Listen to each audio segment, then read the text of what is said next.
Assalamu alaikum everyone, my name is Farah Halabi and I'm a professional Muslimah life coach. Welcome to day 8 of my Ramadan Reflections.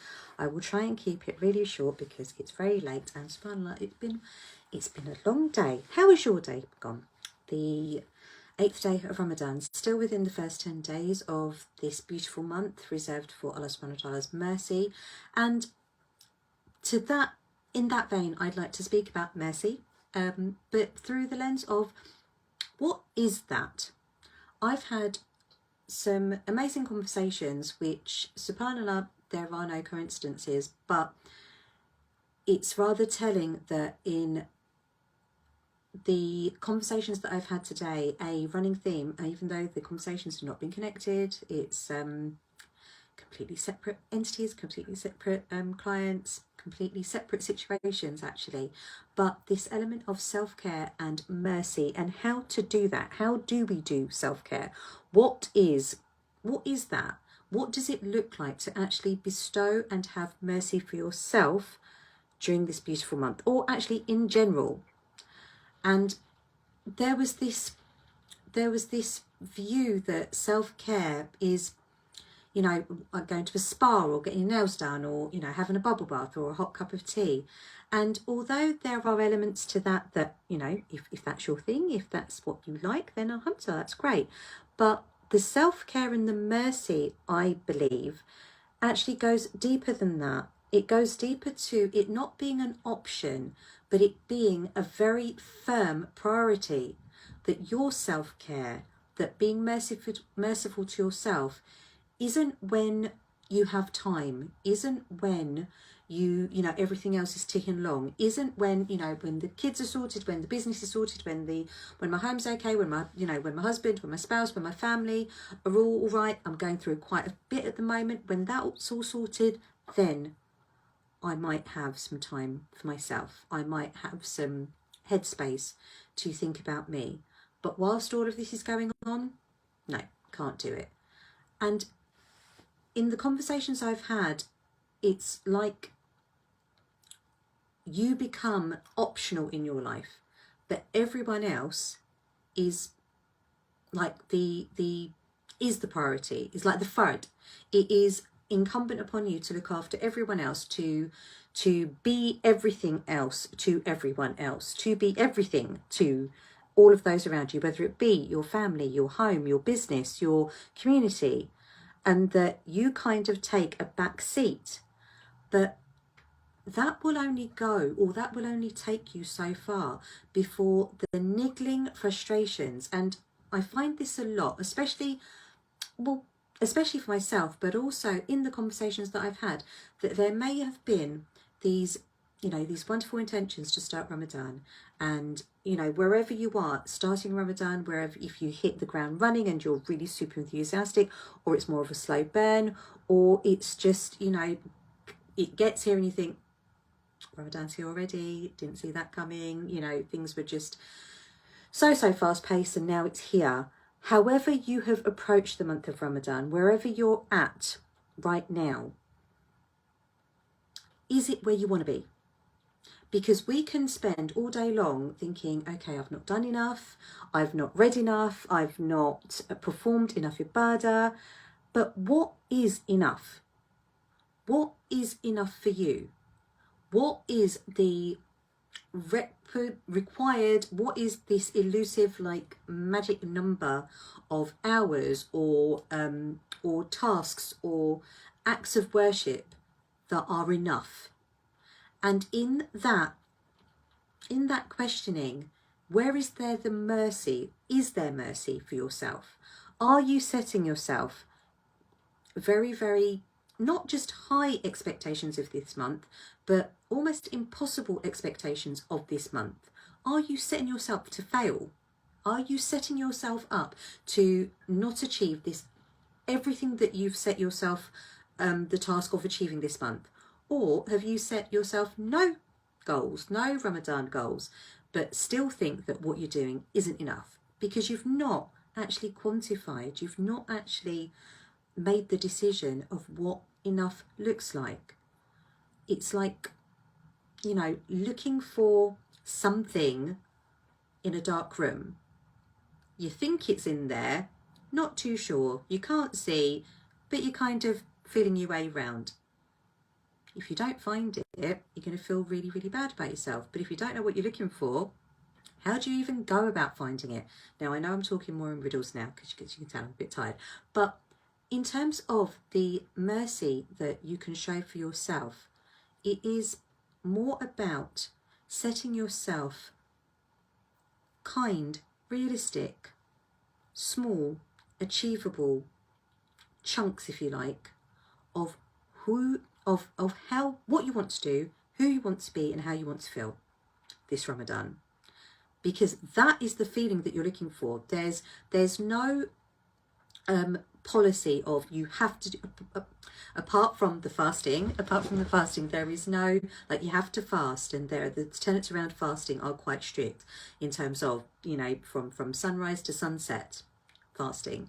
But the way in which you carry that out, or the amount of Quran, or the amount of ibadah, the amount of worship that you do, there's no fixed amount, there's no law, there's no rule there. What is enough in Ramadan for you is very much subjective, because everyone is at a different stage. Everyone is experiencing this month in a very different way. What might be someone's goal for Ramadan may be completely different to someone else's. But staying within what you want to do, what you can do, and how you want to feel doing it. Because this month isn't all about the box ticking exercises, right? I've done so many pages of Quran, I've prayed so many rahas of Tarawih, even though they're a good parameter to keep you on track. But in and of themselves, will they give you that feeling that you are looking for?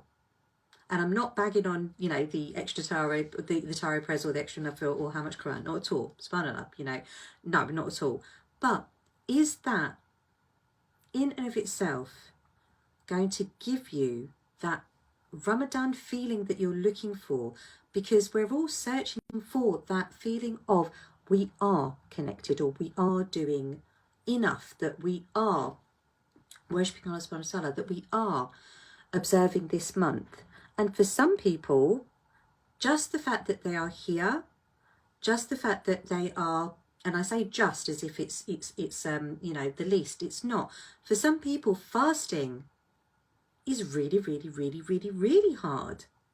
And it's not just about the fasting of the food, it's the fasting of the tongue, it's the not doing what you usually do, even though it's halal generally, it's not doing that. But it's also that difficulty, or that struggle in abstaining from food, in abstaining from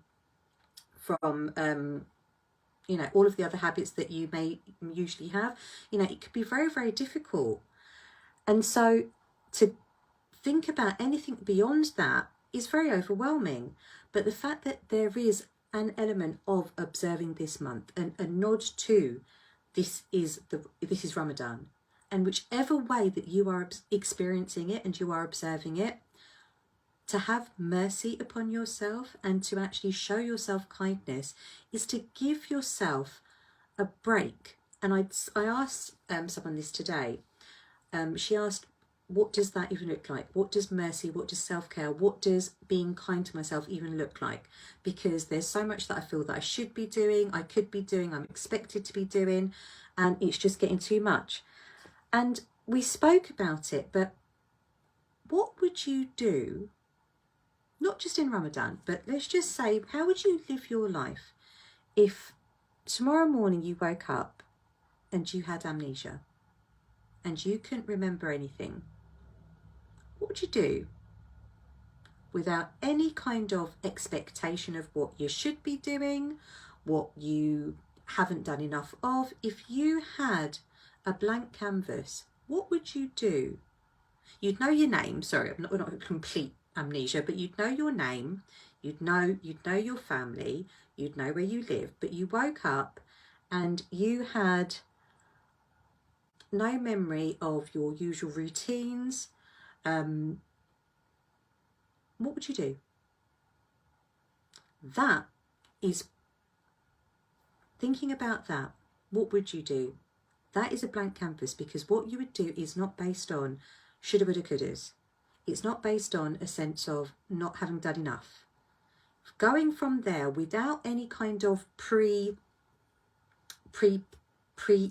pre-packaged thoughts and expectations, your next step would be what you're inclined to do, what is calling for you to do, what you want to do, what you decide to do, based on you and your level of thinking right then. In this now very long video, what I wanted to ask is, how are you experiencing this Ramadan? What's the feeling that you're feeling experiencing this Ramadan? And you get to decide. You get to decide how you experience it. You get to decide how you observe this month of Ramadan. You get to decide how you interact with others, how you relate to Allah, how you choose to do that, how you decide to connect, how you decide to show up in all of the areas of your life. Not based on, well, sometimes it's, well, so-and-so's doing this and I feel that I should be doing it, or, how comes she can do everything and I'm sitting there thinking, oh my word, I can't do anything. Without all of that, doing what you can with what you've got, and knowing that Allah subhanahu wa ta'ala sees what you do. He knows what's in your heart. He knows your struggles. Being kind to yourself is to allow that mercy that you want from Allah subhanahu wa ta'ala to enter your heart, but for you to intentionally and purposefully decide to be kind to yourself, and in the awareness of where you are, the acceptance of what you've got going on, and deciding just one thought, I want to connect to Allah right now. Whatever it is that you're doing in this beautiful month, subhanallah, whatever it is that you are doing, I pray that it all is amassed into a heap of blessings that you will be rewarded with at the end of this beautiful month, that will carry you on, inshallah, at the end of days, that will weigh heavily on your scale of good deeds, inshallah. But being kind to yourself, it's not an option. It's not a nice to. It's not a, if everything else is all right, or when I get the time, or when I'm allowed the time, or when, when people leave me alone, or when, the kids are older, or when the house is clean, or when the jobs are done. It's not optional. Your self-care is incumbent upon you, because you're the one responsible for it. You're the one accountable for it. You're the one accountable for you, responsible for you. And your self-care, if you think about it as yourself, you, caring for you, attending to you, nurturing you, in whichever way that looks for you. Because again, it's all about your choice. What do you want? Like I said, if you woke up tomorrow morning and you had no memory, what would you do? Where would you be inclined to go? What would you be inclined to do? How would you be inclined to be with people? Have a think about it. And I'd love to know, because as you know, I'm a bit of a nosy Parker. But inshallah, I pray that helps, as always. As always, I pray that you are safe, well, happy and healthy. And inshallah, I shall be on a bit earlier tomorrow for another little conversation. But for now, take care. Assalamu alaikum.